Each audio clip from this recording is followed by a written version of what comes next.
गुरु के द्वार पर बेशर्त ही आना चाहिए। बिना शर्त आओगे तो जीवन में जो चीज तुम सोच भी नहीं सकते, जिन कारण से तुम्हारे जीवन में आग लगी हुई है, जल रहे हो, उस अग्नि को मिटाकर वो शीतल बना देंगे। पर अगर एग्रीमेंट और एमओयू करके आओगे तो वो नहीं करते। दीक्षा शब्द बड़ा प्यारा है। दीक्षा में कहते हैं दी इच्छा, अपनी सारी इच्छा हे गुरुदेव मैंने आपके चरणों में दे दिया है, मेरी सारी इच्छा दे दी। पर तुम तो ऐसी दीक्षा लेते हो जैसे लगता है कोई रिश्तेदारी निभा रहे हो। हमने आपका दीक्षा लिया है, हम बता दे रहे हैं आपको, क्या बता दोगे? दीक्षा का अर्थ होता है दक्ष होना, कुशल होना। जीवन के हर क्षेत्र में तुम कुशल हो जाओ, दक्ष हो जाओ। और याद रखना, हनुमान जी महाराज ने कभी राम के साथ रिश्तेदारी नहीं निभाई, इसलिए एकमात्र हनुमान जी ही राम के काम करने में सफल हो सके। राम काज करिबे को आतुर, प्रभु चरित सुनबे को रसिया, राम लखन सीता मन बसिया। आतुर, क्रेजी।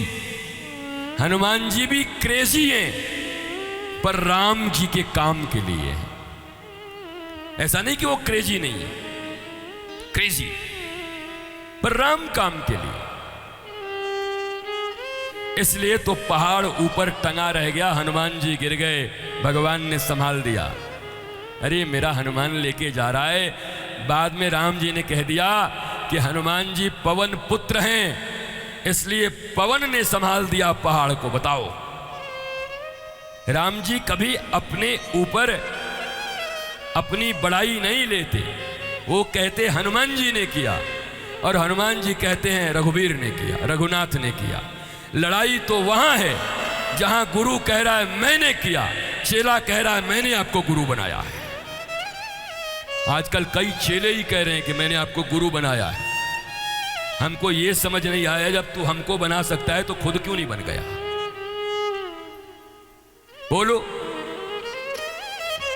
अरे तुम गाड़ियां खरीद सकते हो, आश्रम की ईंटें दे सकते हो, मकान बनवा सकते हो, टिकटें करवा सकते हो, पर माई के लाल ऐसे कौन जन्म लिए हैं जो कह दें कि किसी के अंदर में वो प्रज्ञा, ज्ञान और भगवान की भक्ति भरने का साहस रखते हैं? अरे वो तो मेरे गुरु ने भरा है, तुम कहां से दोगे?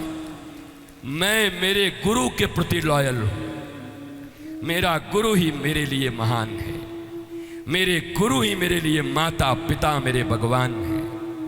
मेरे गुरु की कृपा और करुणा ही मेरे रक्त के भीतर बह रही है। तुम कहते हो तुम मुझे गुरु बनाओगे, तुम कहते हो तुम्हारे कारण कोई इस पृथ्वी पर गुरु बनेगा।